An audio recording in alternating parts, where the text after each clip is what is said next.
அருட்பெருஞ்சோதி அருட்பெருஞ்சோதி தனிப்பெரும் கருணை அருட்பெருஞ்சோதி எல்லாம் செயல் கூடும் எண்ணானை அம்பலத்தேன் எல்லாம் வல்லான் தனியத்து. அன்பு ஆண்மனையம் கொண்ட நம்மவர்களே, வணக்கம் வணக்கம், வாழ்க வளமுடன். புண்ணியமாம் பாவமாம் போன நாள் செய்த அவை அப்படின்றது. புண்ணியமாம் பாவமாம் போன நாள் செய்த அவை. மண்ணில் பிறந்தார்க்கு வைத்த பொருள் எண்ணுங்கால் அப்படின்றது. ஈதொழிய வேறில்லை எச்சமயத்தாரும் சொல்லும் தீதொழிய நன்மை செயல் அப்படின்றது. என்ன சொல்றாங்க? பூர்வ ஜென்மத்தில் செய்த ஒரு பொருள் தான் நம்ம இப்போ சேருது.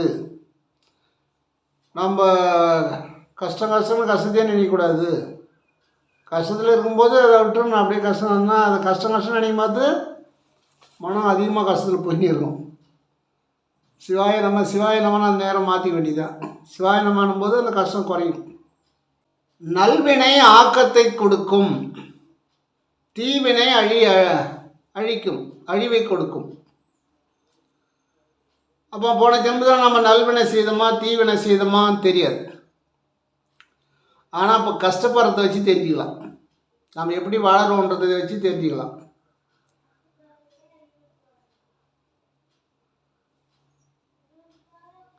முன் பிறப்பில் செய்த தீவினை நல்வினை நம்மை வந்து சேரும்.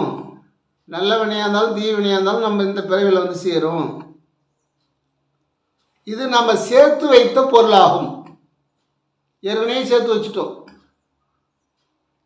ஒருத்தர் சுகமாக இருக்கிறாரு, அவர் நேர்மை இல்லாதவும் இருக்கிறாரு, ரொம்ப மக்களுக்கு கஷ்டம் கொடுக்குறதாகவும் இருக்கிறாரு, ஆனால் நல்லா இருக்கிறாரு அப்படின்னு மக்கள் பேசிக்கிறாங்க. அவர் நல்லதே செய்ய மாட்டுறாரு, அவர் நல்லா இருக்காரு அப்படின்னு மக்கள் பேசிக்கிறாங்க. அவர் இப்போ செஞ்சது இப்போ கிடைக்காது அவருக்கு. அது பிறகுதான் கிடைக்கும். போன ஜென்மத்தில் செஞ்ச புண்ணியம்தான் இப்போ நல்லா இருக்கார். இதை எந்த மதத்தவரையும் இதான் சொல்கிறாங்க. எல்லா மதமும் இதான் சொல்லுது. முன் பிறவியில் செய்த பாவங்கள் தீவினைகள் நம்மை வந்து சேரும். இப்போ சித்தர்கள் வாசி யோகத்தில் மாணிக்க வாசர் எல்லாமே என்ன சொல்கிறாங்கன்னா, வாசி யோகத்தால் பிறவியை அறுக்க முடியும், வாசி யோகத்தால் ஊழ்வினையை அறுக்க முடியும், ஊழ்வினை இதோட தீர்ந்து போகும் அப்படின்னு சொல்கிறார். எதையும் ஒரு நொடியில் செய்து நமக்கு எதையும் ஒரு நொடியில் செய்து வைக்கக்கூடிய வித்தகன் அவன் இருக்கையில் இவையெல்லாம் என்னால் முடியுமா? நீ அந்த வித்தகனை நினச்சிட்டின்னா ஒரு நொடியில் இதெல்லாம் சரி செஞ்சு வச்சுருவான். அப்பேற்பட்ட வித்தகன் இருக்கும்பொழுது இதை செய்தால் சரியாகுமா சரியாகாதா அப்படின்னு அவநம்பிக்கை. அதான் சொல்கிறாரு, முடியாது என்பதே இருக்கக்கூடாது. முயற்சி செய்தால் முடியாது ஒன்றுமே கிடையாது. வள்ளல் முயற்சி செய்தனால்தான் முத்தியக சித்தியை பெற்றார். முடியும் முடியாது என்று நினைத்து தடுமாறாமல், முடியுமோ முடியாதோன்னு போட்டு தடுமாறின்னு இருக்காதீங்க அப்படின்னு சொல்றார். அவனிடம் முறையான சரணாகதி அடையுங்கள். எப்படி? அவனிடம் முறையான சரணாகதி அடையுங்கள், முழுமையாக சரணாகதி அடையுங்கள். அவனிடம் முழுமையாக சரணாகதி அடைஞ்சிருப்பா. எத்தனையோ பிறவி பிறந்து வந்தோம், எத்தனை பிறவி வந்தோம் நமக்கு தெரியாது, வந்துட்டோம். ஆனால் போன பிறவியில் நல்வினையை நாம் செய்யலைன்றது இப்போ நாம் புரிஞ்சுக்கிட்டோம். அதான் கஷ்டப்படுறவங்க புரிஞ்சுக்கணும், கஷ்டம் இல்லாதவங்க இல்லை நாம் போன ஜென்மத்தில் நல்வினை செஞ்சுருக்கிறோம், இந்த ஜென்மத்திலையும் நல்லதை செய்யணுன்றது இதிலேருந்து மாறணும். சளி இருக்கும்போது உனது யோக கனலை ஏற்ற முடியாது அப்படின்னு சொல்கிறார். சளி இருந்ததுன்னா சூரியகலை சந்திரகலையை ஒன்றா சேர்த்து அக்னி கலையாக ஏற்றும்போது தடுமாற்றம் ஏற்படும். சளி இருக்கும்போது உன்னால் சரிவர செய்ய முடியாது. அது சுழுமனையில் கொண்டு சேர்க்க முடியுமா அப்படின்னு நினைக்கிறீங்க. நீ நினச்சா அது போய் சேர்ந்துடும். அதுக்கு ஏன் கஷ்டப்படுறீங்க அப்படின்ற. நீங்கள் நினச்சாலே போதும், அது போய் சேர்ந்துடும்.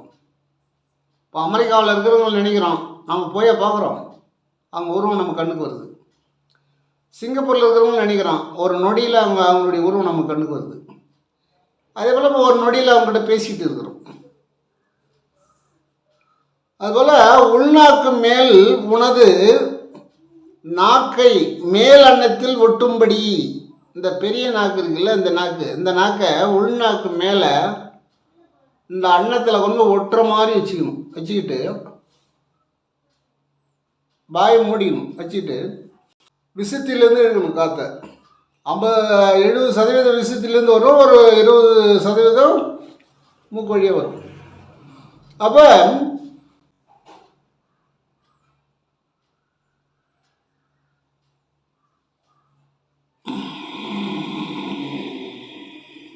அப்படின்னு ஒரு உரைச்சல், காற்று அடிக்குது, ஒரு சவுண்டு வருது இல்லை,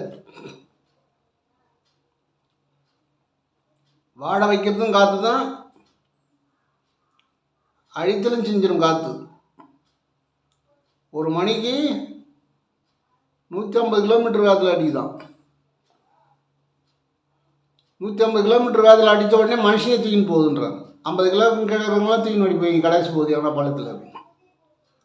கார்லாம் பறக்குது, காரு, இந்த 2 வீலரு எல்லாமே பறக்குது, சின்ன சின்ன பொருள்லாம் பறந்துட்டு போகுது. அப்போ இப்பேற்பட்ட காற்றை உள்நாக்கு மேல் உங்களுடைய சிந்தனை வைங்க. இந்த நாக்கை மடித்து மேல் அன்னத்தில் ஒட்டி உள்நாக்கு மேலே உங்கள் சிந்தனை வைங்க. சிந்தனை வைத்தாவே அது ஏறிடும் வயிறு. உங்களால் எவ்வளோ நேரம் நிறுத்த முடியுதோ அதை முதுகு தண்டு வழியாக மூலாதாரத்தை கொண்டு போய் அங்கே நிறுத்தணும். மூலாதாரத்தை தான் நிறுத்துகிற இடம். அந்த காற்று அங்கே போய் சுழண்டு மேலே ஏறும். நம்ம திரும்ப காற்று இறக்குறோம்ல, இறக்கும்போது அது இறங்கி வரும். எங்கேருந்து வரும்? மூலாதாரத்துலேருந்து வரும். ஏற்றும் போது மூலாதாரத்துக்கு போகும். நீங்கள் எங்கே நினைக்கிறீங்களோ அங்கே போகும். இல்லை நான் துரியத்துக்கு மேலே போகிறேன் அப்படின்னா சரசுக்கு மேலே, நம்ம தலைக்கு மேலே 1 அடிக்கு 12 அங்குலத்துக்கு மேலே துரியம், 10வது வாசல். அங்கே ஒரு அனல் பெரிய தீப்பழம்பு சூரிய சுழண்டுக்குனே இருக்குது.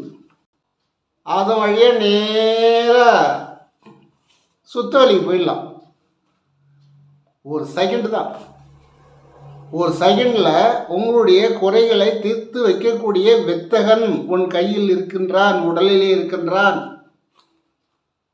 அவனை நாடுங்கள், அவனிடம் சரணாகதி அடையுங்கள், முழுமையாக சரணாகதி அடைந்து விடுங்கள். அடுப்பு எரிஞ்சிகிட்டே இருக்குது. இப்போ விறகு அடுப்பு யாரும் பார்த்துருக்க மாட்டீங்க, ஏன்னா கிராமத்து பக்கம் இருக்கிறவங்களுக்கு தான் தெரியும். இப்போ விறகு அடுப்பு கொஞ்சம் கொஞ்சம் மறைஞ்சி போச்சு. இன்னும் கிராமத்து பக்கம் இருக்குது. இப்போ அந்த அம்மா தீ மூட்டிட்டு வெளியே போயிட்டு வந்தாங்கன்னா அது அணைஞ்சிரும், நெருப்பு மட்டும் இருக்கும். அப்போ என்ன பண்ணுவாங்க, ஒரு ஊதுகுழல் வச்சுக்கிட்டு ஊதுவாங்க, அப்படின்னு ஊதுவாங்க. அப்படி ஊதும்போது மீண்டும் அந்த நெருப்பு என்ன பண்ணும், இந்த காற்றை ஊத ஊத ஊத என்ன பண்ணும், ஏதோ ஒரு பொருளை போடுவாங்க, ஒரு விறகை ஏதாவது போட்டுருவாங்க. போட்டு 2 ஊதுனாங்கன்னா, ஏன்னா நம்ம ஊதக்கூடிய காற்றுல ஆக்சிஜன் இருக்குது, இப்போ அடித்த உடனே பிடிச்சிக்கும். அதுபோல் உங்களுடைய நாணக்கணலை ஊதிக்கிட்டே இருங்க. மேலே ஏற்றுங்க, இறக்குங்க. ஏற்றி இறக்கினா தான் இருகாலும் பொறிக்கும். இந்த காற்றை பிடித்து விட்டால் கணக்கு அறிந்துவிடும். காற்றை பிடிச்சிட்டா கணக்கு தெரிஞ்சு போகும்.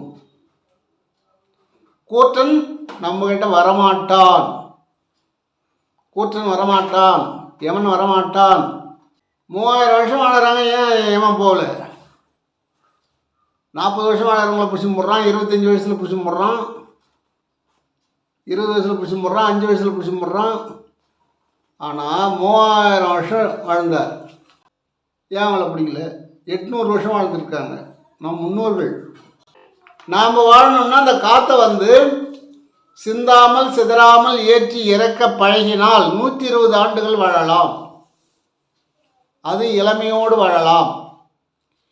என்றே எண்ணினும் இளமையோடு வாழ நன்றே தரும் ஒரு நாணமா மருந்தே. அந்த மருந்து தான் இங்கே இருக்குது, அந்த காசி தான் இங்கே இருக்குது. இந்த காசியை நீங்கள் யோசிக்கணும், அவ்வளோதான். இதுக்கு எந்த வித கட்டுப்பாடும் கிடையாது. இதுக்கு எந்த வித கட்டுப்பாடே கிடையாது. நீங்கள் மட்டும் வாசிக்கிட்டு இருங்க, அந்த ஒழுக்கம் தானாக வரும். வாசியை நீங்கள் நேசிக்க ஆரம்பித்தா ஒழுக்கம் தானாக வரும். அந்த ஒழுக்கம் தானாகவே வந்துடும். ஒழுக்கத்தை கடைப்பிடிங்கன்னா அது போய்டும் நாள். காற்றை வாசிக்க ஆரம்பிங்க. காற்றை நீங்கள் வாசிக்கும் போது அது என்ன பண்ணும்? ஒழுக்கத்தை கொண்டு வந்து கொடுத்துரும். உள்ளே இருக்கிற தீய காற்றை வெளியே தள்ளிடும். நல்ல காற்று உள்ளே போனால் என்ன வரும்? நல்ல எண்ணங்கள் தான் வரும். நல்ல உணவு சாப்பிட்றான், நல்லபடியாக பேசிகிட்டு இருக்கான். அதன் பிறகு போகிறான், ஒரு மது வகை சாப்பிட்றான். அதன் பிறகு எப்படி பேசுகிறான்? தாறுமாறாக பேசுகிறான். அப்போ இதுவும் உணவு தான், அதுவும் உணவு தான், அதுவும் ஒரு தண்ணி தான். என்ன காரணம்? அதுபோல் நீங்கள் நல்ல காற்றை உள்ளே ஏற்றும்பொழுது அங்கே இருக்கக்கூடிய தீய காற்றானது வெளியேறிவிடும், தீய எண்ணங்கள் வெளியேறிவிடும். அடுப்பை ஊதும்போது எப்படி நெருப்பு எரியுது? அந்த அடுப்பை ஊதாத விட்டு பாருங்கள், அதோட அணைஞ்சிரும், பற்ற வைக்க முடியாது. திரும்ப புதுசாக பற்ற வைக்கணும். தாய்மார்களுக்கு மட்டும் தெரியும், கொஞ்சம் நெருப்பு அப்படியே தணிஞ்சு போயிருக்கும், அதில் ஏதோ ஒரு விறகை போட்டுட்டு 2 ஊதுவாங்க. ஊதின உடனே எரிய ஆரம்பிச்சிடும். அதுபோல் நம்ம கனலானது அப்படியே தணலாக இருக்குது, கொஞ்சம் அது மட்டும் இருந்துட்டு இருக்குது. நீங்கள் ஊதனா எரியறம்பா, ஊதல்னா நான் போயிடுறேன்பா அப்படின்னு என்ன. அப்போ ஊதணும், இதில் ஒரு ப்ராப்ளமும் கிடையாது. அது இன்னும் ஒரு சோச்சம் என்னன்னு கேட்டால், அப்படி விஷயத்துலேருந்து இழுக்கிறீங்க, ஒரு 4 முறை 5 முறை இழுக்கிறீங்க. உங்களால் முடிஞ்ச வரைக்கும் தான் நிறுத்தணும். தம் பிடிச்சின்னு இருக்கக்கூடாது. நீங்கள் கரையேறிடும்னு நினைக்கக்கூடாது. கரையேறக்கூடியது நம்முடைய வித்தகம் கையில் இருக்குது, வாசி கையில் தான் இருக்குது. நம்ம கரை சேர்றது எல்லாமே அவர் நினச்சா ஒரு செகண்டில் நம்மளை கொண்டு வரும். அப்போ உங்களுக்கு ஒரு 4 முறை 5 முறை அதை காற்றை ஏற்றி இறக்குனீங்கன்னா முடியலன்னு உடம்பு சொல்லுது, நிறுத்திட்டு நீங்கள் இந்த முத்திரையில் கம்முன்னு இருக்கணும். குபேர முத்திரை, அது சின்முத்திரை, ரெண்டில் நீங்கள் மாடு பெசாமல் இருக்கும். கொஞ்ச நேரம் நீங்கள் பெசாமல் இருந்தால் அது ரெஸ்ட் எடுத்து டப்புன்னு ஏற ஆரம்பிச்சிடும். அதுவே ஆட்டோமேட்டிக்காக ஏறும். இதுதான். இதை நீங்கள் ஒரு குருநாதர் மூலியமாக கற்றுக்குங்க. உண்மை இதுதான் சொல்கிறேன். இதில் ஒன்றும் தவறு கிடையாது, இதனால் ஒரு ப்ராப்ளமும் கிடையாது. ஏன்னா நாம் சொல்கிற பிரகாரம் நீங்கள் ஏற்றாமல் தப்பாக ஏற்றிட்டீங்கன்னு வச்சுக்கேன், இந்த முது பக்கம் என்ன பண்ணுவோம், அப்படியே பிடிக்கிற மாதிரி இருக்கும். ஒரு 10 பேர் சேர்ந்து அப்படியே பிடிக்கிற மாதிரி இருக்கும். கீழே குனிய முடியாது, நிமிர முடியாது, ஓடி பிடிக்கும். ஏன்னா காற்று போய் சரி வர நாம் ஏற்றாததுனால அது போய் எங்கே தான் செதறி போய் கிடக்குது. இந்த அனுபவம் எனக்கு இருக்குது. அதன் பிறகு நீ பயப்படக்கூடாது. ஒழுங்காக உட்காந்து காற்று ஏற்ற ஆரம்பிச்சுன்னா சரியாயிடும். ஓட்டையாகி போச்சு, 2வது ஓட்டையை அடித்து ஊத ஆரம்பித்தா சரியாக போச்சு, காற்று நேராக போகும். அதனால் ஒரு குரு மூலியமாக செய்யுங்க. ஏன்னா குரு இல்லாதது சுற்றுப்படலாம் வராது. அதனால் குரு வச்சுங்க. இதுக்கு எந்த கட்டுப்பாடும் நீங்கள் மட்டும் உங்கள் வேலையெல்லாம் செய்யலாம், எல்லாமே குடும்பத்தோடு இருக்கலாம், எல்லாம் எதுவும் கிடையாது. நல்லதை நினைக்கணும், அவ்வளோதான். நல்லதை செய்யணும், அவ்வளோதான். இதனுடைய கட்டுப்பாடுங்க. நல்லதை நினைக்கணும், நல்லதை செய்யணும். நம்மளால் கொடுக்க முடியாட்டாலும் ஐயோ கொடுக்கறதுக்கு முடியலையே அப்படின்னு நினச்சா போதும், அதுவே புண்ணியம். நம்மளால் கொடுக்க முடிஞ்ச வரையும் கொடுக்கலாம். ஒரு 5 10 நம்ம ஒரு டிஃபன் வாங்கி கொடுக்கலாம், ஒரு இது பண்ணலாம், பஸ் ஃபேர் கொடுக்கலாம், இதை செய்யலாம். அது மேலே போகுதுன்னா நம்மளால் முடியலையே என்ன பண்ணுறது இறைவா அப்படின் போது யாராவது கொடுத்துட்டு போயிடுவாங்க அவங்களுக்கு. இந்த தணலை ஓதுவது போல் அடுப்பினுடைய தணலை ஓதுறோம்ல, ஊதுவது போல் உனது காற்றை உள்முகமாக செலுத்த வேண்டும் அப்படின்ற. இந்த தணலை எப்படி ஊதனையா அந்த மாதிரி உள்முகமாக ஊது, விஷத்திலேருந்து ஏற்று. அந்த உள்நாக்கில் நல்ல பிரகாசமாக வெளிச்சம் அடிக்கிற மாதிரி நினை பாவனை பண்ணு. இந்த நாகை கொண்டு போய் மேல் அணத்தில் விட்டு, அப்போ 4% காற்று வெளியே வராது. அதுவும் சிந்தாமல் சிதறாமல் காற்று உள்ளே உனக்கு இயங்க ஆரம்பிக்கும். அது மட்டும் இல்லை, தவநிலையில் இருக்கும்போது ஆசன வாயை சுருக்கி சுருக்கி, ஏன்னா அந்த நேரம் அபானம் வழியாக கிளம்பிடும் அது காற்று. அவானம் ஓப்பன் பண்ணி அப்படி விடுவார் அவர். அங்கே சுருக்கி சுருக்கி அதை அங்கே போகாமல் நிறுத்தணும். அது மட்டும் இல்லை, இந்த உடம்புல உள்ளங்கையில் நெத்தியில் பாதத்தில் தான் முடியல, நகத்தில் முடியல. மீதி இடங்கள் உடம்பு பூரா முடி இருக்குது. சில இடம் தெரியும், சில இடம் தெரியாது. குளிர்ச்சி எங்கெல்லாம் அதிகமாக இருக்குதோ அங்கே முடி அடர்த்தியாக இருக்கும். இப்போ எனக்கு இங்கே ரொம்ப குளிர்ச்சி இருக்குது, இங்கெல்லாம் ரொம்ப குளிர்ச்சியாக இருக்குது. குளிர்ச்சி அதிகமான பகுதி இது. குளிர்ச்சி அதிகமான இருக்கிறதுனால தான் முடி அதிகமாக இருக்குது. இதே குளிர்ச்சி இல்லை, சூடாக இருக்குது அவங்களுக்குன்னா, அவங்களுக்கு பார்த்திங்கன்னா முடியே இருக்காது. சில பேருக்கு சுத்தமாக முடியே இருக்காது. நிறைய பேர் இருக்காங்க, அவங்களை பார்த்தா முடியே இருக்காது, எந்த செலவும் இல்லை அவங்களுக்கு. இப்போ எனக்கு இங்கே முடியல, அனல் இருக்குது, இங்கே முடியல, அனல் இருக்குது. ஆனால் இங்கே குளிர்ச்சி பொருள் இருக்குது. குளிர்ச்சி அதிகமாக இருக்கிறதுனால தான் அதிகமாக முடி இருக்குது. குளிர்ச்சி உடம்புல எங்கெங்கே இருக்குதோ அங்கெல்லாம் முடி இருக்கும். சில பேருக்கு முதுகெல்லாம் அடர்த்தியாக முடி இருக்கும். இப்படி செலுத்தினால் அருள் கருணையை பெற முடியும். உங்களுக்கு வாசி ஈஸியாக கை கூடுன்றார், ரொம்ப ஈஸியாக அப்படின்றார். இது நான் சொல்கிறது தான் முறை, வேறு ஒன்றும். இதுக்கு பல பேர் வைக்கலாம். இந்த வாசிக்கு நிறையா பேர் இருக்குது, நிறைய பேர் வச்சுக்கலாம். இந்த பேர் அந்த பேர், இது விட அது நல்லது, அதை விட இது நல்லது. எது நல்லது? காற்று ஒன்று தான். அப்புறம் இதுலன்னா இது நல்லது அது நல்லதுன்னு பேர் வச்சுருக்காங்க நிறையா. கடைசியில் காற்று தான். தண்ணிக்கு ஒவ்வொரு மொழிக்கு ஒரு பேர் இருக்குது. அதுபோல் ஒவ்வொரு பொருளுக்கும் ஒவ்வொரு மொழிக்கு ஒரு பேர் இருக்குது. ஆனால் பொருள் ஒன்று தான். அதுபோல் காற்று ஒன்று தான். வாசின்னு சொல்கிறாங்க, கதின்னு சொல்கிறாங்க, இன்னும் நிறைய சொல்லிகிட்டே போகிறாங்க. நிறைய பேர் வச்சுருக்காங்க. இது இதை விட மேலும், இது இதை விட மேலும், எதுவும் கிடையாது. இதுதான் மேல், ஒரே அடி தான். 6000 பாடலை படித்து நீ எதையுமே தெரிஞ்சுக்க முடியாது. ஒரு வரி படிச்சுட்டா போதும். அதனால் 2000 3000 கொடுத்து 6000 பாடலையும் வாங்கி வச்சுக்கோங்க. படிச்சுட்டு எதுவுமே தெரியாது. பொருள் உணர்ந்து ஒரு வரி படித்தா போதும். எழுதுகிறவங்களும் சரிதான். 6000 பாடல் எதுக்கு எழுதின்னு இருக்கணும்? ஷார்ட்டாக துறை இது, வழி இது, துணிவு இது. இதுக்கு துணிவு வேணும், துணிச்சல் வேணும். துணிவு இது, நீ செய்யும் முறை இது. காற்றை மேலே ஏற்றணும், இறக்குறது இதான் முறை. விஷத்துலேருந்து ஏற்றணும், கும்பத்தில் நிறுத்தணும், அப்புறமே விடணும். அவ்வளோதான்.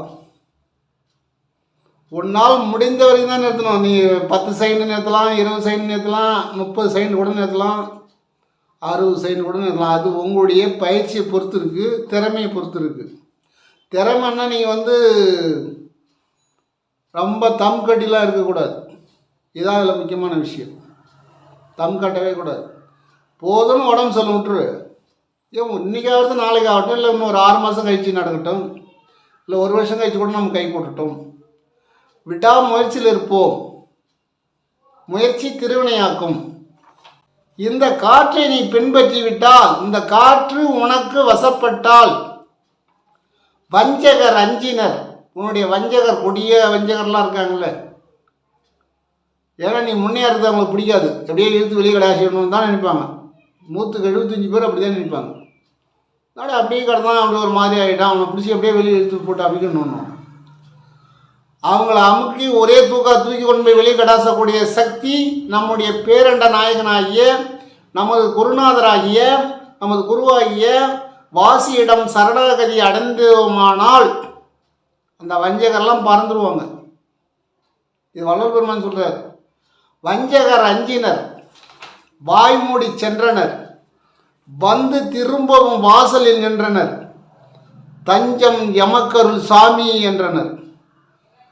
எப்போ நீ வெற்றி பெற்றாதான் வாங்கிட்ட வருவாங்க, இல்லைன்னா போட்டு ஒன்று மறைச்சிருவாங்க.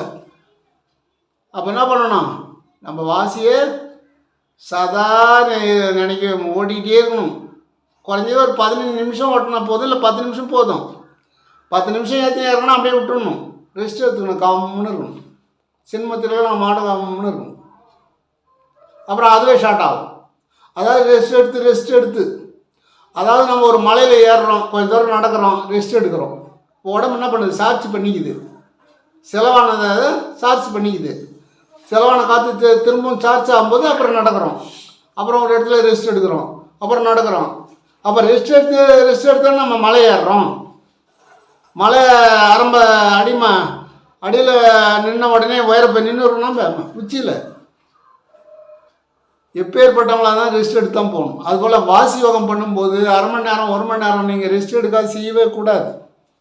10 நிமிஷம் செஞ்சால் போதும், ரெஸ்ட் எடுத்துணும். அதுவே ஏகப்பட்ட வேலை செய்யும். 10 நிமிஷம் 5 நிமிஷம் செஞ்சிட்டாலே ஏகப்பட்ட வேலை செய்யும். 1 மணி நேரம் செஞ்சால் நிறையா செய்யணும்னு நினைக்காதீங்க. நாம் எப்படி சாப்பிட்டாலும் 4 இட்லி 5 இட்லி தான் சாப்பிடுவோம். நல்லா இருந்தால் ஒரு 5 இட்லி சாப்பிடுவோம், நல்லா இல்லைன்னா 3 இட்லி சாப்பிடுவோம். யார் எந்த எண்ணிக்கையில் சாப்பிட்றாங்களோ நல்லா இருந்தால் கொஞ்சம் அதிகமாக சாப்பிடுவாங்க, நல்லாலாம் கம்மியாக சாப்பிடுவாங்க. ஆனால் ஒரேடியாக வந்து ஒரு 40 இட்லி சாப்பிட முடியுமா? ஏன்னா நான் இதில் வந்து அனுபவப்பட்டு எனக்கு சரிவர சொல்லித்தராமல் ஏகப்பட்ட குருநாதர்கிட்ட போயிட்டு எல்லா குருநாதரும் சோச்சமாக தான் சொன்னாங்க. என்ன எடுத்துகிட்டு போகிறாங்கன்னு தெரியல. இப்போ நான் செய்கிறேன், எனக்கு எதுவும் பக்க விளைவு இல்லை, நான் உங்ககிட்ட சொல்லிடுறேன். ஏற்கனவே நான் பக்க விளைவு இருந்தது உங்ககிட்ட நான் சொல்லலை. ஏன்னு கேட்டால் குனிய முடியாது, நிமிர முடியாது, படுத்து கூட இப்படி திரும்பினாக்கா அவங்க வந்து பிடிக்கும், கப்புன்னு பிடிக்கும், மூச்சு அடைக்கிற மாதிரி இருக்கும். ஏன்? அது தவறாக செஞ்சாச்சு.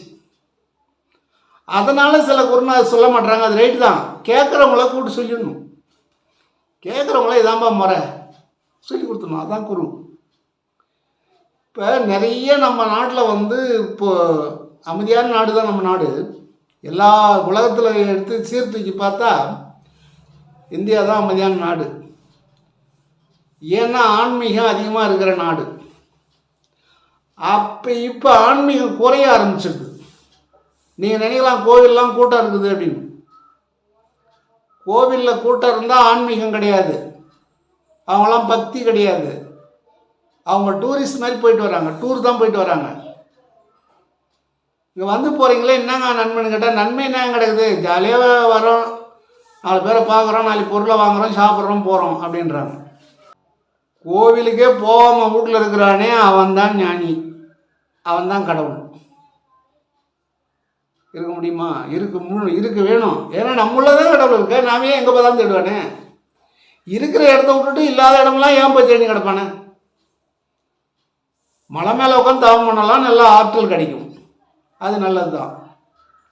மலைக்கு போகலாம், மேலே ஒரு 40 அடி 200 அடி 300 அடியில் கூட ஏறி உட்காந்து நல்லா தவம் பண்ணலாம். 2 நாள் 3 நாள் கூட தங்கி இருந்து தவம் பண்ணலாம், சார்ஜ் ஏற்றிக்கலாம், அது நல்லது தான். ஆனால் அந்த மலையிலே கடுமையாக போய் நான் சாமியை பார்க்க போகிறேன். சில இடங்களில் ஏணிலெலாம் ஏறி போகணும், மலையில் வந்து செங்குத்தாக ஏறி போகணும், அது போல் இடங்கள்லாம் இருக்குது. அந்த சிவன் தான் உள்ளே இருக்கிறன்னு தெரியாமல் உயர போகிறேன்னு சொல்லி சவமாயிடுறான். என்னையும் கூட மாட்டி விட்டாங்க. நான் இரவு 12 மணிக்கு ஏறதுனால எனக்கு தெரியல, பள்ளமோட ஏறிட்டேன். உயர போய் பார்த்தா சிவனையே நான் எப்படா என்னை உள்ள கீழே கொண்டு போய் சேர்ப்பேன் எப்பா அப்படின்னு நினைக்கிறேன் நான். ஏன்னா அந்த பள்ளத்தை பார்த்த உடனே மயக்கம் வருது. என்ன பண்ணுவேன்? உடம்புலாம் வேர்த்து கொட்டுது, காலில் தண்ணி ஆறு மாதிரி ஓடுது, வேர்த்து. கட்டப்பரில் எப்படி அடி வைக்கிறது? பயம். அப்புறம் சிவாய நம்மன்னு இறங்கிட்டோம். ஏறணும் இறங்கணும், விடிஞ்சு போச்சு. விடிஞ்ச பிறகு பார்க்குறேன் இதுலேயே நம்ம ஏறி போனோம் அப்படின்னு. அதில் நடுவில் ஒரு இடம், ஒரு அடி தான் நடந்து போகணும். ஒரு சங்கிலி பிடிச்சிக்கிட்டு. அப்படி சாஞ்சா 2000 அடி பள்ளம். அங்கே இருக்கிறவங்க சொல்கிறாங்க எலும்பு கூட கிடைக்காதுன்றாங்க. இது போல் கோடான கோடி பேர் இறந்துருக்காங்களாம் அந்த இடத்துல. ஆனால் அவ்வளோ பேர் இறந்தோம் அந்த மக்கள் அது போயிட்டு தான் இருக்குது. அப்போயே நான் ஒரு 15 வயசுக்கு முன்னே நான் இறங்கி வரும்போது கேட்டேன் என் கூட வந்தவங்களாம். அவ்வளோ உயிரை பணையம் வச்சு அங்கே போனால் தான் சிவனை பார்க்க முடியுமா, சிவனை உணர முடியுமா? ஏன் அந்த சிவன் திருவண்ணாமலை இல்லையா, சிதம்பரத்தில் இல்லையா? இல்லை ஒவ்வொரு ஊர்லேயும் சிவன் கோயில் இருக்குது, அப்போ அதெல்லாம் மட்டமான சிவமா அப்படின்னு கேட்டேன் நான். எங்கெல்லாம் சிவன் கோயில் இருக்குதோ அங்கே போகலாம், அந்த சிவன் தான் இந்த சிவன். பொன்னி அரிசினா ஒரே அரிசி தான், ஊருக்கு தகுந்த மாதிரி பேர் மாற்றி வச்சுக்கோங்க, அவ்வளோதான். இந்த அரிசி நல்லாயிருக்கும், அந்த அரிசி நல்லா, எல்லா அரிசியும் பூமியில் விளைஞ்சது தான். அந்த மண்ணுக்கு தகுந்த மாதிரி அது இருக்கும். நம்ம மண்ணில் இருக்கிற பொன்னி அரிசி அருமையாக இருக்கும். காலையில் பாய்தி சாப்பிட்டா மோர் வாசனை அடிக்கும் அந்த காலத்தில். ஏன்னா ஒரு நெல்லோட உமி ஒட்டி இருக்கும், சாதாரண உமி தான். அந்த உமி அந்த நெல்லை விட்டு அந்த நீங்கிடுச்சுன்னா அரிசி ஆகிடும். ஆனால் அரிசி அந்த உமி நீங்கின உடனே பார்த்தா அந்த அரிசி முளைக்காது. அப்போ அது முளைக்கணும்னா என்ன பண்ணணும், ஒரு சாதாரண உமி வேணும். அதுபோல் நம்ம வாசியில் முன்னேறணும்னா ஒரு சாதாரண யாராவது ஒரு குரு வழி தெரிஞ்சவங்கள இது போல் சொல்கிறவங்கள யாராவது பார்த்து நீங்கள் தேர்ந்தெடுத்துக்கலாம். இப்போ நிறைய சொல்லித்தராங்க. சிவானந்த பரமஹம்சருடைய ஆசிரமத்தில் முறையாக போய் கேட்கணும், கணவன் மனைவி இருவரும் போய் கேட்டால் சொல்லித்தராங்க. ரொம்ப ரொம்ப சாந்தமானது, எந்த வித இதுவும் கிடையாது. அதில் இருவருமே சித்த வித்தியை கற்றுக்கிறாங்க, நல்லா சுகமாக இருக்கிறாங்க 2 பேருமே. என்ன அவங்கள்ட்ட தீய எண்ணங்கள் இல்லாமல் இருக்காங்க. தீயதை செய்ய மாட்டாங்க, தீயதை பார்க்க மாட்டாங்க, தீயதை கேட்கவும் மாட்டாங்க. கேட்டால் நம்ம பிராணம் வேஸ்ட் ஆகிட்டோம். அப்போ அந்த காற்றை நம்ம சமாளித்து விட்டால், சமாளித்தனால்தான் நம்முடைய வஞ்சகர் நம்மளை கெஞ்சுறாங்க. வஞ்சகர் அஞ்சினர் வாய்மூடி சென்றனர், திரும்பவும் வாசலில் நின்றனர். தஞ்சம் எமக்கருள் சாமி என்றனர். நான் செஞ்செல்லாம் தப்பு தாங்க, ஏதாவது கொஞ்சம் கூட பார்த்து செய்யுங்க, நான் செஞ்சு தப்பாக தானே செஞ்சுட்டேன் அப்படின்னு சொல்லுவாங்க. இதை சொல்ல வைக்கக்கூடியவர் யார்? வாசி தான், காற்று தான். அப்போ நீங்கள் எங்கே பார்த்தாலும் போய் சாமியை காணலாம், ஈசனை காணலாம், இளைப்பாறலாம்னு நினைக்காதீங்க. கோடையிலே இளைப்பாரி கொள்ளும் வகை கிடைத்த, நல்லா பாருங்க, கோடையிலே இளைப்பாரி கொள்ளும் வகை கிடைத்த குளிர்தரு நிழலே. கோடையில் இளைப்பாறதுக்கு குளிர் தரக்கூடிய நிழல் இருக்கான். அந்த நிழல் எங்கே இருக்குது? எங்கே தான் நிழலுக்கு போகிறீங்க? நிழல் இருக்குது, ஒரு மண்டை போட்டு உள்ளதான் அந்த நிழல் இருக்குது. கோடைன்றது சூடாக இருக்குது, நம்ம உடம்பு சூடாக இருக்குது, வாசியம் பண்ணும்போது சூடாக இருக்குது. அப்போ அங்கே இளைப்பாறக்கூடிய நிழல் இருக்குதான். கோடையிலே இளைப்பாரி கொள்ளும் வகை கிடைத்த குளிர்தரு நிழலே. அந்த இளைப்பாறக்கூடிய வகை கிடைத்த குளிர்தரு நிழலே. நிழல் கனிந்த கனியே. அந்த நிழலில் ஒரு கனி இருக்குதான், நிழல் கனிந்த கனி. நிழலில் கனிந்த கனி அந்த நிழலில் இருக்கும்போது கனிந்த கனி கிடைக்குதான். ஓடையிலே ஊறுகின்ற தீன் சுவை தண்ணீரே. ஓடையிலே ஊறுகின்ற தீன் சுவை தண்ணீரே. தீன் சுவை தண்ணீர்னு சொல்லிட்டு நாம் அங்கே மேட்டுக்கோம்பம் போயிட்டு அங்கே சாமி குளித்தாங்களே, இளைப்பாறினாங்களே, அந்த இடத்துல போய் பார்த்துட்டு இதான் அங்கே போய் உட்காந்துட்டு தண்ணி சாப்பிட்டு வரதில்லை. அது புனிதமான தீர்த்தம் தான், அது தப்பு இல்லை. போகலாம், பார்க்கலாம், தெளிச்சிக்கலாம், நல்லது தான், சாப்பிட்லாம். அவங்க சொன்ன கருத்து வேற, அது வெளியில், இது உள்ள. உள்ளுன்னா இங்கே அகத்தில் சொல்கிறாங்க. இங்கே பெருமூளைக்கும் சிறுமூளைக்கும் நடுவில் ஒரு இப்போ நேர்வாக்கு எடுக்கிறாங்களே, அப்போ பார்த்தீங்கன்னா உங்களுக்கு பெருமூளை தனியாக இருக்கும், சிறுமூளை தனியாக இருக்கும். அங்கே ஒரு கோடு போகும், ஒரு பாலம் மாதிரி போகும், ஒரு ஓடை மாதிரி போகும். அந்த ஓடையிலே ஊறுகின்ற தீன் சுவை தண்ணீரே. உகந்த தண்ணீரிடை மலர்ந்த சுகந்த மணமலரே. இந்த உகந்த தண்ணீரம் அதில் மலர்ந்த சுகந்த மணமலரு, சுகமான மணமான மலரம். மேடையிலே வீசுகின்ற மெல்லிய பூங்காற்று. இந்த அனுபவம் உங்களுக்கு உள்ளிருந்து வரணும்பா அப்படின்ற. இந்த அனுபவம் உள்ளே, இது வெளியே கிடையாது. அதுவே தீன் சுவை தண்ணீர் போய் சாப்பிட்டு வந்தோம்னா நீங்கள் மட்டும் செலவு பண்ணிக்கிட்டு போகாதீங்க, போங்க பாருங்க, அது ரைட்டு தான். அது வெளியே புறத்தில், இது அகத்தில். இதை நல்லா உள்வாங்கிக்கணும். நானும் அப்படி தான் ஏற்கனவே நினச்சிருந்தேன். அப்புறம் படிக்கும்போது தான் தெரியுது அது புறம் அகம், இது புறம் உள்ள அகம், புறப்புறம் அகப்புறம், புறப்புறம் அகப்புறம், இதெல்லாம் புறம். முன்னாடி பின்னாடி இதெல்லாம் புறம், புறப்புறம் அகப்புறம். அந்த மேடையிலே வீசுகின்ற மெல்லிய பூங்காற்று. மெல்லியனா கண்ணுக்கு தெரியாத ஜிலி ஜிலி ஜிலி ஜிலின்னு ஓடுமா அந்த காற்று. இந்த அனுபவம் வாசி உங்களுக்கு சரிவர வாசியை நீங்கள் பயிற்சி செய்து விட்டால், முயற்சி செய்து பயிற்சி செய்து விட்டால் கண்டிப்பாக இந்த அனுபவங்கள் கிடைக்கும் அப்படின்னு சொல்கிறார். ஒரு சகோதரர் என்னை கேள்வி கேட்குறாரு. நான் என்ன சொன்னேன், இது போல் கணவன் மனையோட தவம் செய்யலாம், அவங்க 2 பேரும் தீட்சை வாங்கிக்கலாம். அப்படி தீட்சை வாங்கிக்கலாம்னா நம்ம விட்டு கொடுத்து போகக்கூடிய தன்மை, அவங்க நமக்கு விட்டு கொடுத்து போவாங்க, நாமளும் விட்டு கொடுத்து போகலாம். ஏன்னா நம்ம ஒரே கிளாஸில் இருக்கிறோம், சமநிலையில் இருக்கிறோம். ஒரே கிளாஸ், 1ஆவதுனா 1ஆவில் இருக்கிறோம் 2 பேரும், 2ஆவதுனா 2ஆவில் இருக்கிறோம், 3ஆவதுனா 3ஆவது.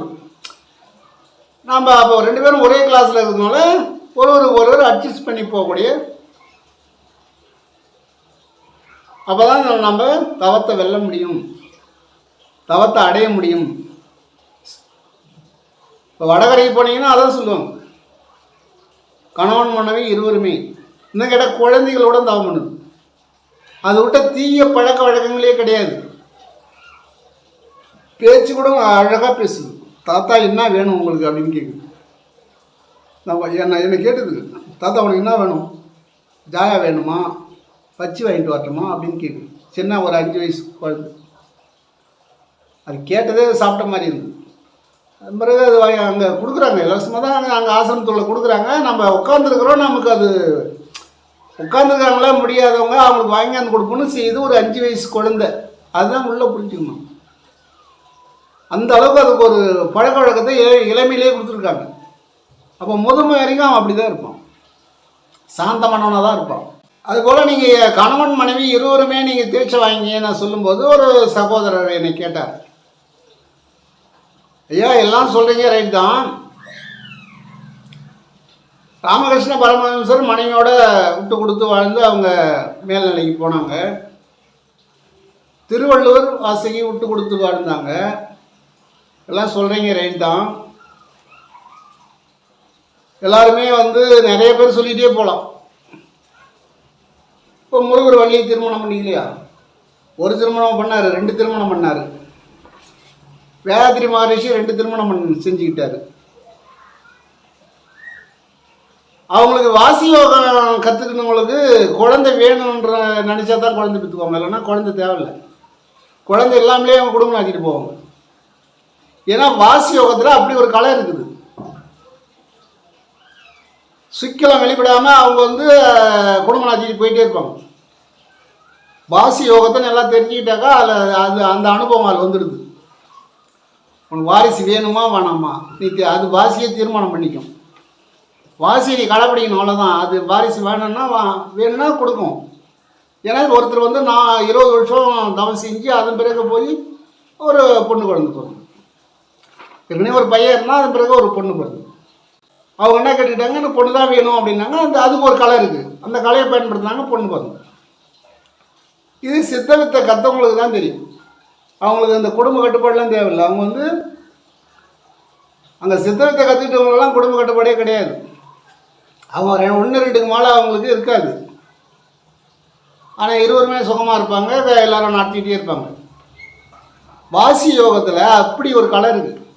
அப்போ நான் இப்படி எல்லோரும் நீங்கள் இது மாதிரி நீங்கள் குடும்பம் நடத்திக்கலாம், கணவன் மனைவி இருவருமே இந்த ஜென்மத்தில் இப்போ நாம் ஏற்கனவே செய்த பாவங்களை கழித்து இந்த உடம்பை புண்ணிய உடம்பாக மாற்றிக்கொள்ளலாம். அதி தீவிர முயற்சி செய்தால் சாகா கலையை பெறலாம். இல்லை லகுவாக முயற்சி செய்தால் சமாதி அடையலாம். மீண்டும் அடுத்த பிறவியில் இப்படியே பிறந்து மீண்டும் சாகா கலையை பெறலாம். பெறதான் முடியும். ஒன்று எங்கேயும் விடாது. விட்ட குறை தொட்ட கரைன்னு சொல்லுவாங்க. இப்போ விட்டுட்டோன்னா அடுத்தப்பில் அது இழுத்துக்கும். அதான் விட்ட குறை தொட்ட குறை. இப்படி சொல்லும்போது ஒரு அம்மா கேட்குது, அம்மாவா அது யாருன்னு ஐயான்னு சொல்லியிருக்காங்க, அவங்க அம்மா அப்பான்னு தெரியல எனக்கு. எல்லாருக்கும் இப்படி சொல்கிறீங்க, நீங்கள் சார்ந்திருக்கக்கூடிய உங்களுடைய குருநாதர் திருமணம் செய்து மனைவியோடு ஏன் வாழவில்லை, ஏன் அவங்க விட்டு கொடுத்து போகலை அப்படின்னு கேட்குறாங்க. நான் சொல்லலைப்பா, என்னுடைய சிஷியர்கள் சொல்கிறாங்க. என்னுடைய வீடியோ பார்க்கக்கூடிய சகோதரர்கள் இந்த கேள்வி கேட்குறாங்க. எல்லோரும் விட்டு கொடுத்து போய் நல்லா தானே இருக்காங்க. வள்ளல் பெருமா சின்னம்மையார் இல்லைன்னா இந்த உலகத்துக்கு அவங்க வந்திருக்க முடியுமா? அவங்க கேட்குற கேள்வி நான் கேட்கலப்பா, தவறு தான் மன்னிச்சிடுங்க. நான் கேட்கல, அவங்க கேட்குறாங்க. நான் அதுக்கு ஒரு 15 நாளாக யோசனை பண்ணிக்கிறேன் என்ன சொல்கிறதுன்னு. அவங்க கேட்குற கேள்விக்கு பதில் சொல்ல முடியல. ஏன்னு கேட்டால், சின்னம்மையார் இல்லை என்றால் வள்ளல் பெருமா இந்த உலகத்துக்கு வந்திருக்க முடியுமா அப்படி கேட்குறாங்க. அடுத்து சரி திருமணம் செய்துக்காமலே போயிடுறாங்க, அதை பற்றி பரவாயில்ல, பிரம்மச்சாரி அது, அதை யாரும் கண்டுக்கிறதே இல்லை. அப்படி பிரம்மச்சாரியை போனவங்கெல்லாம் சில பேர் ஃபெயில் ஆகிட்டாங்க. பிரம்மச்சாரி ரொம்ப ரொம்ப கடினமான ஒரு விஷயம் அது. விவேகானந்தர் கரெக்டாக முடித்தார். அதுபோல் ஏற்கனவே ஒரு 100 ஆண்டுக்கு முன்னாடி இருந்தவங்களாம் கரெக்டாக முடித்தாங்க. இப்போ ஆடம்பர வாழ்க்கை வாழற இடத்துல நீ பிரம்மச்சாரி ஆகிட்டேன் அப்படின்லாம் இருக்க முடியாது. பிரம்மச்சாரி நீ காட்டில் தான் இருக்கணும், வேறு வழி கிடையாது. ஏன்னா அந்த கண் இருக்குது, சும்மா இருக்காது. அப்போ பிரம்மச்சாரியை அவங்க விட்டுட்டாங்க. நம்முடைய ஞானிகள் எல்லாருமே விட்டு கொடுத்து போயிருக்காங்க. இவங்க மட்டும் ஏன் திருமணம் செய்து விட்டு கொடுக்காம பிரிஞ்சு வந்தது ஏன் அப்படின்னு அவங்க கேள்வி கேட்குறாங்க. ரைட்டு தான் அவங்க கேட்குறது. அவருடைய ஒரு சிஷியராச்சே நீங்கள் எப்படி இருக்கிறீங்க அப்படின்னு கேட்குறாங்க. நாங்கள் அப்படி இல்லை, நாங்கள் குடும்பத்தோடு இருக்கோம். ஏன்னு கேட்டால் நான் பல குருநாதரை சந்திச்சிருக்கேன். அதுக்கு இப்படி ராமகிருஷ்ண பரமஹம்சர், விவேகானந்தர் இப்படி உள்ளவங்களை காரணம் காட்டி சொல்கிறாங்க. ஞானசம்பந்தரே கல்யாணம் பண்ணவர் தான். சுந்தரமூர்த்தி சாமிகள் 2 கல்யாணம் பண்ணிக்கிட்டார். சுந்தரமூர்த்தி சமய குறவர்கள் 4, அதில் ஒரு சுந்தரமூர்த்தி 2 கல்யாணம் பண்ணியிருக்கார். இன்னைக்கு பிரம்மாண்டமான அந்த கோயில் கட்டியிருக்காங்க. திருநாவலூர், கள்ளக்குறிச்சி மாவட்டத்தில் சேர்ந்து போச்சு. இப்போ திருநாவலூர் பண்ருட்டியிலேருந்து ஒரு 20 கிலோமீட்டர் தூரத்தில் தான் இருக்கும் சுமார். அவ்வளோ பிரமாதமான கோயில். பல ஆயிரம் 100 கோடி ஆண்டுகள் இருந்தாலும் கோயில் சேதமடையாது. கல்லில் எழுதிய எழுத்து போல் சொன்னாங்க. நல்லவருக்கு செய்த உபகாரம் கல்லில் எழுதிய எழுத்து போல். அது மாதிரி அந்த செய்த புண்ணியவான்கள் கல்லால் கட்டிட்டாங்க. எல்லாம் கருப்பு கல், கல்லிலே கருப்பு கல், திறமான கல். அவர் 2 கல்யாணம் பண்ணவர். ஆனால் நம்ம சகோதரர்கள் என்ன கேட்குறாங்க, இவங்க ஏன் இப்படி வந்திருக்கலாமே. இப்போ மகாத்மா காந்தி, கஸ்தூரிபாய் இல்லைன்னா அவர் இந்த அளவுக்கு பேர் புகழமாக இருந்திருக்க முடியாது. ஒரு ஆணுடைய வெற்றிக்கு பின்னாடியே ஒரு பெண் இருப்பாங்க. இப்போ வள்ளலாருடைய வெற்றிக்கு பாப்பாத்தி அம்மா, அவங்க அண்ணன் சம்சாரம்.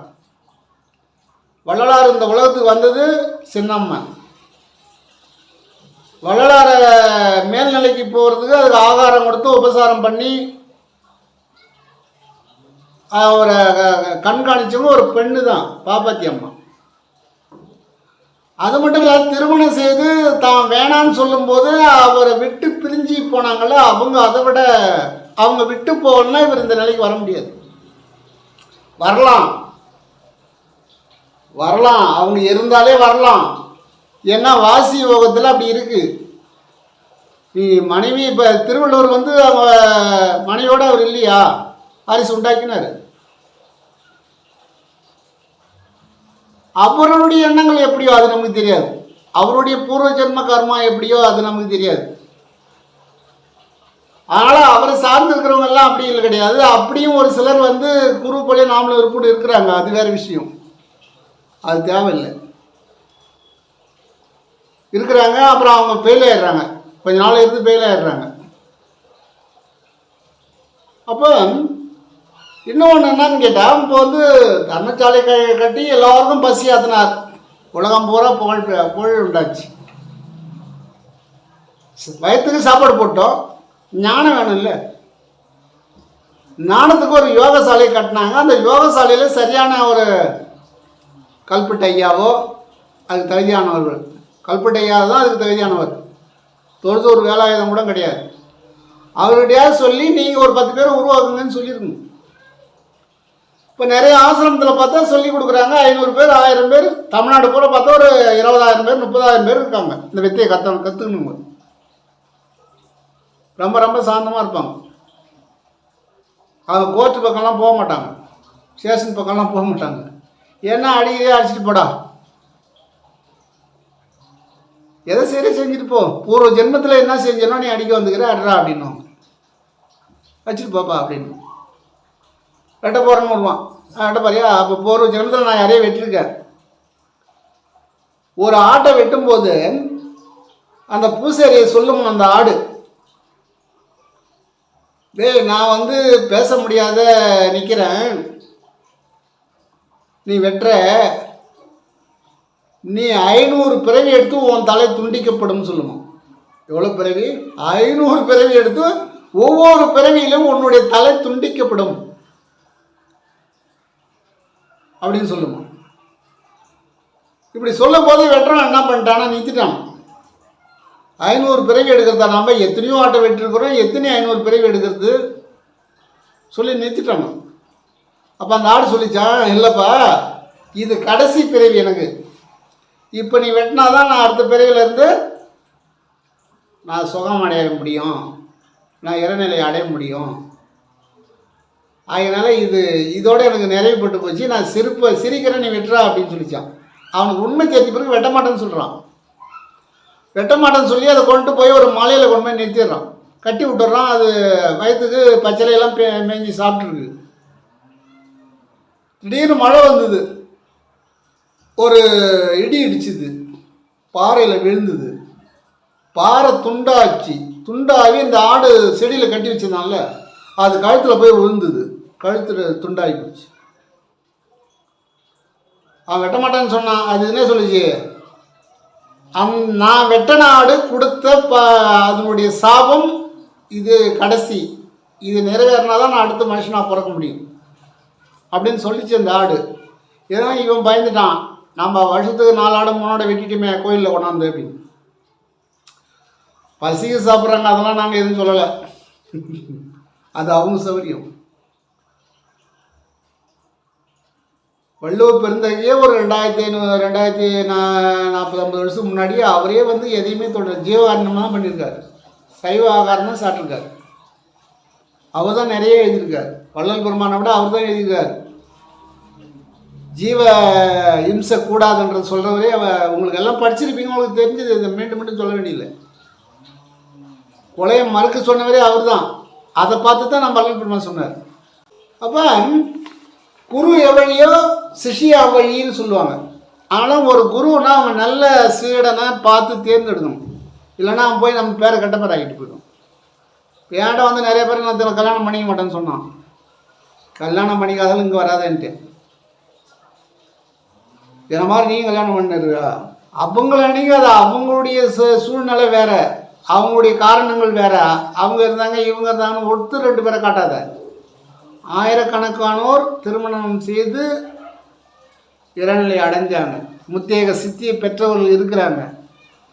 ஆனால் நீ அவங்க ஒருத்தரை போய் செஞ்சிட்டாங்கன்னா அவங்களே இன்னொன்று அவங்க பட்ட கஷ்டம் நாம் பட வேண்டியில்லை. அவர் ரொம்ப சிரமப்பட்டார். நெருப்பெல்லாம் 4-5 சட்டியில் லிக்கோ கறியை கொளுத்தி வச்சுட்டு நடுவில் தவம் பண்ணார்.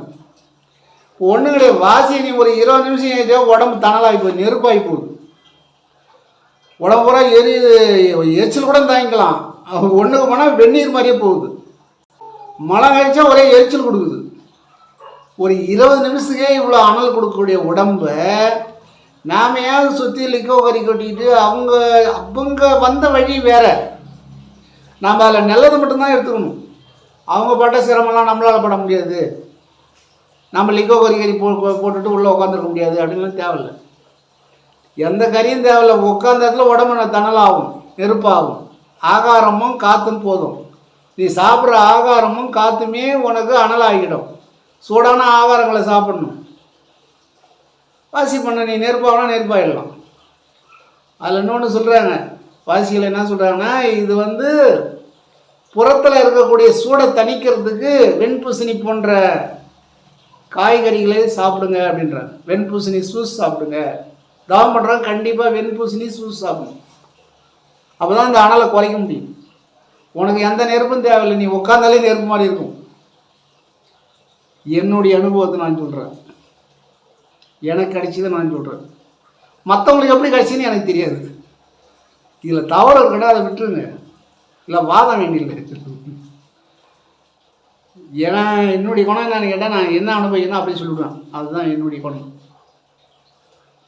அது நான் நல்லதை அனுபவிச்சிருக்கணும், என்ன அனுபவிக்கணும் ரெண்டையுமே சொல்லிவிடுவேன். அதனால் அவங்க விட்டு கொடுத்து போகல, இவங்க விட்டு கொடுத்து போகலன்னா தேவையில்லை. அடுத்தவங்க குறைய நம்ம பார்க்க வேண்டியில்லை. அவங்க செஞ்சதை நல்லதை மட்டும் எடுத்துக்கிட்டு போயிட்டே இருக்கணும். இதுதான் பதில். தயவு செஞ்சு நான் தான் குறை சொல்கிறேன்னு சொல்லிட்டாதீங்க. இந்த வீடியோ பார்க்கக்கூடிய சந்தாதாரர்களும் சகோதரிகளும் நான் சொல்லவில்லை, கேட்ட கேள்விக்கு என்னால் முடிந்தவரை பதில் சொல்லியிருக்கிறேன். அடுத்தவங்களை குறைய நம்ம பார்க்க வேண்டியதில்லை, நிறைவை மட்டும் பார்த்துக்க. நிறைவானவங்களே பார்த்துட்டு நம்ம வயிறு போயிட்டே இருப்போம். குறைய பார்த்துட்டு இருந்தால் நிறைய குறை சேர்ந்து போகும். சொல்லுது ஆமாம் அப்படின்னு, பள்ளி சொல்லுது ஆமாம், நீங்கள் குறைய பார்க்காதீங்கன்னு சொல்லுது. அதனால் நம்ம நிறைவே நினைப்போம், நல்வினை செய்வோம், நல்ல முன்னேற்றம் பெறலாம் வாசியில் என்று சொல்லி, முயற்சியும் பயிற்சியும் கண்டிப்பாக உங்களுக்கு தேவை என்று சொல்லி நிறைவு செய்கிறேன். அருட்பெருஞ்சோதி அருட்பெருஞ்சோதி தனிப்பெரும் கருணை அருட்பெருஞ்சோதி. எல்லா உயிர்களும் இன்புற்று வாழ்க, கொல்லா நெறியே உலகலாம் ஓங்குக, நாடு நலம் பெறுக, நல்ல மழை பொழிக. திரு அருட்பிரகாச வள்ளலார் திவ்ய திருவடிகளே சரணம்.